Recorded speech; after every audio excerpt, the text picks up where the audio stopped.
সবাইকে ঈদ মোবারক, ঈদ মোবারক, ঈদ মোবারক। ঈদের দিন আমি বড় ভিডিও আপলোড দিতে পারিনি, এত এত মেহমান, এত কাজ ছিল। ছোটো ছোটো ভিডিওগুলো আমি যা রান্না করেছি দিয়েছিলাম।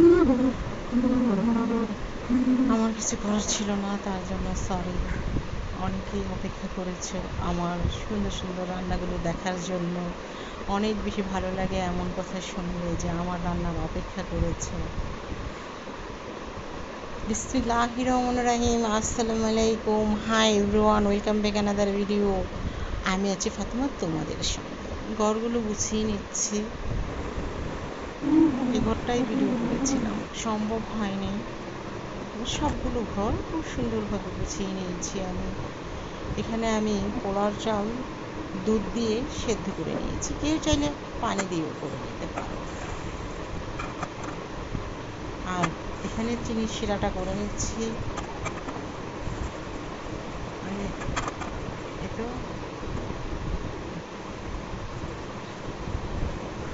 চালটা সিদ্ধ করার পর ঝরিয়ে রেখেছিলাম, তারপর চিনির শিরার মধ্যে দিয়ে 1 কাপ চিনির শিরা দিয়েছি, হাফ কাপের এতে কম পানি দিয়েছি। তারপরে আজ আমি আমের জুস দিয়েছি, আনারস মালটা, আনারসটাই বেশিরভাগ দেওয়া হয়।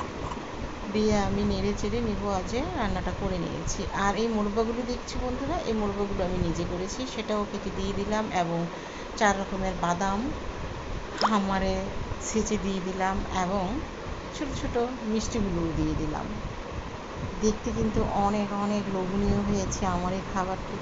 সত্যি কথা, আমি আমের জুস দিয়ে কখনো বানাইনি, তো ভাবলাম আম ঘরে আছে অনেক, দেখি কেমন হয়, সেটাই আর কি, একটু দেখার জন্য, আর কিছুই না। তবে হ্যাঁ, খুবই মজার হয়েছে, তোমরা ট্রাই করতে পারো। মজা না হলে আমি না করতাম। আর এখানে আমি পায়েসের জন্য দুধ বসিয়ে দিয়েছি।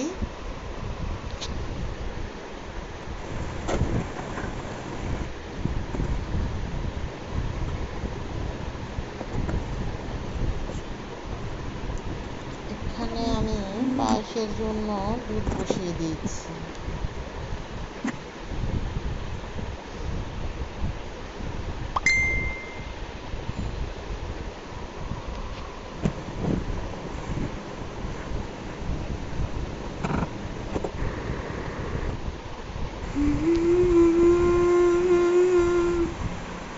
এই তো বন্ধুরা, ঈদে কে কী করেছো কমেন্টস করে বলে যেও। কেমন আছো বন্ধুরা?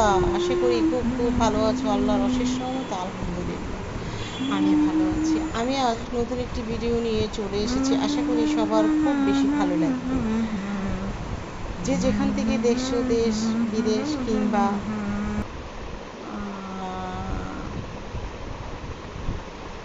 যেখান থেকেই দেখছো, তাদের সবাইকে রইল অনেক অনেক দোয়া ও ভালোবাসা। আমি দুধ জাল দিয়ে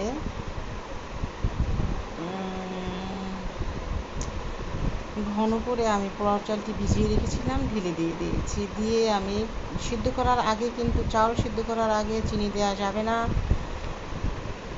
তারপর চিনি দেওয়ার আগে আমি চালটা একটু ভেঙে দিয়েছি ডাল ঘুটুনি দিয়ে আস্তে আস্তে পরে কমিয়ে দিয়েছি। খুব সুন্দরভাবে পায়েসটি আমি করে নিয়েছি, দেখতেই পাচ্ছি। এখানে আমি ক্যারামেল করে নিয়েছি পুডিংয়ের জন্য। আর আমি দুধ সেদ্ধ করতে বসিয়ে দিয়েছি চিনি দিয়ে। এখানে 2 লিটার দুধ ছিল, আর পরিমাণ মতো আমি চিনি দিয়েছি 1.5 কাপের মতো, বড় কাপের।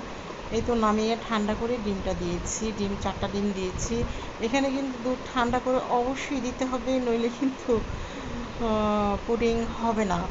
এবং ডিমগুলো দিয়ে আমি নেড়ে চেড়ে নিলাম, এবং কিছু হাফ কাপের মতো গুঁড়ো দুধ দিয়ে নিলাম। দিয়ে আমি ভালো করে ডিমটা ফেটে নিয়েছি। ফেটে নিয়ে আমি ক্যারামেলের উপরে দুধটা ঢেলে দিয়েছি, এবং আগে থেকে গরম পানি করে এবং স্ট্যান্ড দিয়ে আমি রেখেছিলাম, স্ট্যান্ডের উপরে দিয়ে আমি পুডিংটি 20 মিনিটের মতো, 25 মিনিটের মতো রেখেছি। রেখেই তো আমি এখন নামিয়ে নিয়েছি। এত এত কাজ বন্ধুরা, অনেক কিছুই আজ বাদ পড়ে গিয়েছে। যেমন এই যে উঠানোর সময় আমি দেখতে পারিনি, এতে আমার পুটিংটিও অনেক মজার ছিল, অনেক মজার ছিল। তারপরে এতে চটপটি আর খাওয়া হয়নি, শুধু লবণ আর হাফ টিস্পুন বেকিং পাউডার দিয়ে সেদ্ধ করে নিয়েছিলাম। সেদ্ধ পর্যন্তই, আর খাওয়া হয়নি। এখানে মাংস আগে থেকেই দিয়ে দিয়েছিল, কারণ যারা মাংস কেটেছে তাদের জন্য পোলাও আর গরুর মাংস রান্না করেছি। এখানে হলুদের গুঁড়ো, মরিচের গুঁড়ো, ধনিয়ার গুঁড়ো 4 স্পুনের মতো করে সবগুলো দিয়ে দিয়েছি, এবং আদা রসুন দিয়ে দিয়েছি। আদা রসুন পরে আমি আরও দিয়েছি, কারণ কম হয়েছিল।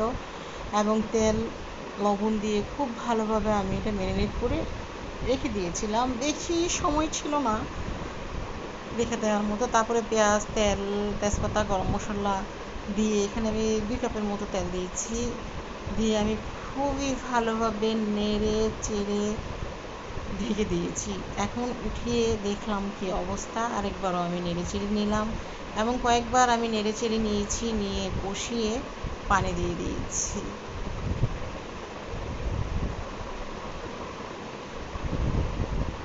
তো মাংসের লুকটা এমন এসেছে, এবং তো এখন পানি দিয়ে দিয়েছি। এখন আমি রেজালার মাংসটা দিয়ে দিব। আমার এই মাংসের মধ্যে মশলাটা দিয়ে দিব। আমার এই মশলাটি রোস্ট, রেজালা, বিরিয়ানি সব কিছুই করা যাবে। দেখো মাংসের লুকটা দেখো, জাস্ট কতটা সুন্দর এসেছে, অনেক সুন্দর এসেছে, আর অনেক মজার ছিল মাংসটা। এখন আমি পোলাও রান্না করার জন্য পেঁয়াজ, তেজপাতা, গরম মশলা দিয়ে দিয়েছি। দিয়ে আমি পোলাও চাল ধুয়ে রেখেছিলাম ঝরিয়ে, সেটাও দিয়ে দিয়েছি। দিয়ে নেড়ে চেড়ে আমি ফুটন্ত গরম পানি দিয়ে দিয়েছি, এবং কাঁচামরিচও দিয়ে দিয়েছি, একটু রং দিয়ে দিয়েছি জাস্ট সৌন্দর্যের জন্য। কেউ না চাইলে নাও দিতে পারো বন্ধুরা।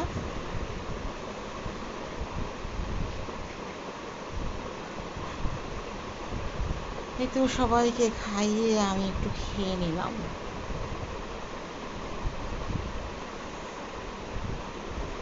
আর সবগুলো খাবার আরেকবার এক ঝলক দেখিয়ে দিলাম।